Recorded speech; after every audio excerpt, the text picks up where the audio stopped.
हिंदू धर्म में हजारों तरह की साधनाओं का वर्णन मिलता है, जिनमें तंत्र साधना, मंत्र साधना, यंत्र साधना और योग साधना प्रमुख हैं। ये सभी साधनाएं सिद्धियां प्राप्त करने में सहयोगी होती हैं। वैसे हर एक साधना का कनेक्शन किसी न किसी मंदिर या किसी न किसी आस्था से हमेशा से जुड़ा रहा है। आज की इस वीडियो में हम खजुराहो मंदिर में उपस्थित नग्न मूर्तियों के पीछे के रहस्य के बारे में बात करेंगे, जो कहीं न कहीं हमें आध्यात्मिक रूप से जोड़ती हैं। तो वीडियो को अंत तक देखिएगा। अगर आपको वीडियो पसंद आता है तो वीडियो को लाइक और चैनल को सब्सक्राइब करना मत भूलिएगा। मध्य प्रदेश में बना खजुराहो मंदिर कला का अद्भुत नमूना है, लेकिन इस मंदिर को यदि किसी बात से सबसे अधिक जाना जाता है तो उसका कारण है इस मंदिर पर बनी नग्न मूर्तियां। जो भी व्यक्ति इन मूर्तियों को देखता है उसके मन में एक ही सवाल उठता है, आखिर संभोग की अवस्था वाली मूर्तियों को मंदिर के ऊपर स्थान क्यों दिया गया? क्योंकि मंदिर को एक पवित्र स्थान माना जाता है। तो ऐसा क्या कारण रहा होगा कि इतिहासकारों ने नग्न मूर्तियों को इस मंदिर में स्थान दिया? दरअसल हिंदू धर्म में संभोग या कामसूत्र को आध्यात्म का मार्ग बताया गया है। संभोग और आध्यात्म की इस परिभाषा को समझ पाना हर आम इंसान के बस में नहीं है। खजुराहो के भीतर कई सारे हिंदू एवं जैन मंदिर स्थापित हैं। खजुराहो के मंदिर अपनी अलग ही खासियत की वजह से दुनिया भर में अपनी पहचान स्थापित किए हुए हैं। जहां एक ओर हिंदू धर्म से संबंधित अन्य मंदिर अपने आध्यात्मिक और चमत्कारिक इतिहास की वजह से जाने जाते हैं, वहीं खजुराहो एकमात्र ऐसा मंदिर है जिसकी लोकप्रियता का कारण उसकी नग्न और कामुक मूर्तियां हैं। हैरानी की बात तो यह है कि मूर्तियां केवल मंदिर की बाहरी दीवारों पर ही उकेरी गई हैं। लेकिन ऐसा क्यों है? मंदिर की दीवारों पर ऐसी कामुक मूर्तियों के पीछे का क्या उद्देश्य हो सकता है? क्या इसका भी कोई आध्यात्मिक कनेक्शन है या फिर ये मात्र एक कला है? कुछ लोग इन मूर्तियों को पूर्णतः आध्यात्मिक करार देते हैं, तो कुछ इसे बेहद कामुक करार देकर इस बात पर जोर देते हैं कि इन मूर्तियों को ढक देना चाहिए। लेकिन स्पष्ट तौर पर ऐसी नग्न मूर्तियों को मंदिर की बाहरी दीवारों के ऊपर उकेरे जाने के कई कारण सामने आते हैं, जिन्हें बेहद प्रभावी मानकर स्वीकार भी किया गया है। सबसे पहली मान्यता के अनुसार यह कहा जाता है कि जिस काल में खजुराहो के मंदिर का निर्माण हुआ था, उस काल में जितने भी राजा महाराजा थे वे सभी भोग विलास का जीवन ही व्यतीत करते थे। उनके भीतर काफी उत्तेजना थी। इस वजह से खजुराहो के मंदिर के बाहर भी ऐसी ही उत्तेजित मूर्तियां बनाई गई हैं। दूसरी मान्यता यह कहती है कि प्राचीन काल में सेक्स संबंधी व शिक्षा देने का कोई सार्वजनिक माध्यम नहीं था। आज तो हमारे सामने इंटरनेट है और टेलीविजन जैसी सुविधाएं हैं, लेकिन पहले ऐसी कोई भी सुविधा उपलब्ध नहीं थी।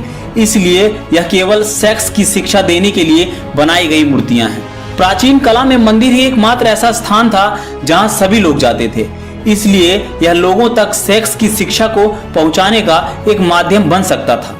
तीसरी मान्यता कहती है कि मोक्ष प्राप्त करने के लिए मनुष्य को चारों मार्गों को पार करना होता है, जिनमें धर्म, अर्थ, काम और योग शामिल हैं। यही वजह है कि काम की सही शिक्षा प्रदान करने के लिए खजुराहो के मंदिर के बाहर ऐसी कामुक मूर्तियां उकेरी गई हैं, ताकि मनुष्य मोक्ष प्राप्त करने के मार्ग पर और आगे बढ़ सके। चौथी और आखिरी मान्यता यह है कि जब खजुराहो के मंदिर का निर्माण हुआ था, तब बौद्ध धर्म अपने चरम पर था। उसका प्रचार प्रसार बहुत तेजी से किया जा रहा था। ऐसी स्थिति में हिंदू धर्म की रक्षा के लिए इस मंदिर के बाहर कामुक मूर्तियों को उकेरा गया। चंदेल शासकों का यह मानना था कि सेक्स एक ऐसा विषय है जिसके प्रति सबसे ज्यादा आकर्षण रहता है। इसे मंदिर से जोड़ने का अर्थ यही था कि लोग मंदिर यानी हिंदू धर्म के प्रति आकर्षित रहें। वैसे तंत्र ने सेक्स को स्पिरिचुअल बनाने का दुनिया में सबसे पहला प्रयास किया था। खजुराहो में खड़े मंदिर, पुरी और कोणार्क के मंदिर इसके सबूत हैं। कभी अगर आप खजुराहो जाएं तो उनकी मूर्तियों को ध्यान से देखिएगा, आपको एक अद्भुत अनुभव होगा। पहली बात तो यह है कि नग्न प्रतिमाओं को देखकर भी आपको ऐसा नहीं लगेगा कि उनमें जरा भी कुछ गंदा है, जरा भी कुछ अगली है, जरा भी कुछ अश्लील है। नग्न मैथुन की प्रतिमाओं को देखकर कहीं भी ऐसा नहीं लगेगा कि कुछ कुरूप है, कुछ गंदा है, कुछ बुरा है, बल्कि इन नग्न प्रतिमाओं को देखकर एक शांति, एक पवित्रता का अनुभव होगा, जो बड़ी हैरानी की बात है। कहा जाता है कि ये प्रतिमाएं आध्यात्मिक सेक्स को जिन लोगों ने अनुभव किया था उन शिल्पियों से निर्मित करवाई गई हैं। उन प्रतिमाओं के चेहरों पर आप एक सेक्स से भरे हुए आदमी को देखें, उसकी आंखें देखें, उसका चेहरा देखें, वह घिनौना, घबराने वाला कुरूप प्रतीत होगा। उसकी आंखों से एक झलक मिलती हुई मालूम होगी, जो घबराने वाली और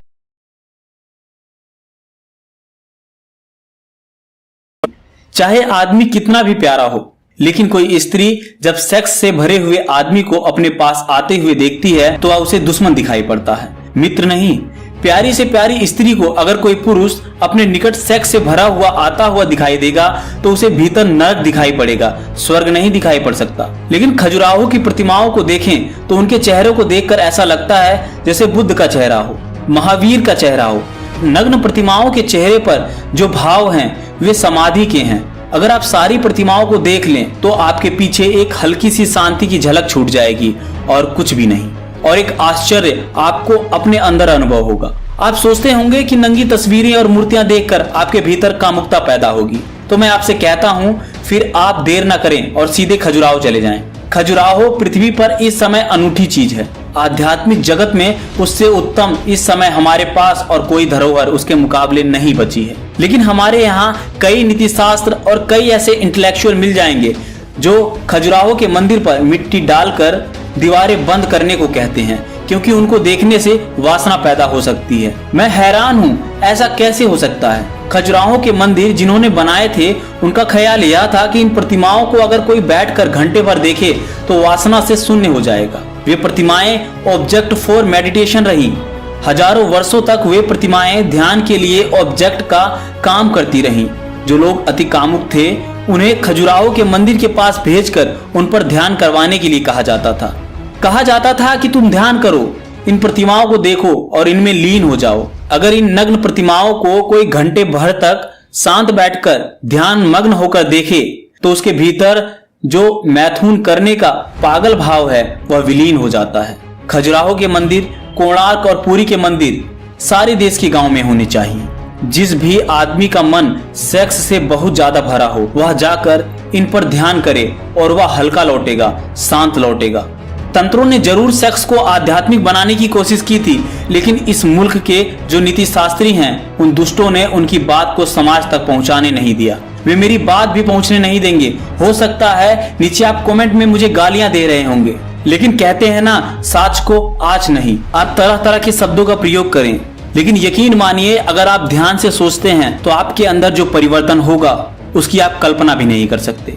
जब भी आप किसी विशेष चीज के प्रति ध्यान आकर्षित करेंगे, अपने आप को ध्यान मग्न करेंगे, तो आपके अंदर जो परिवर्तन होगा उसका कोई जवाब नहीं है।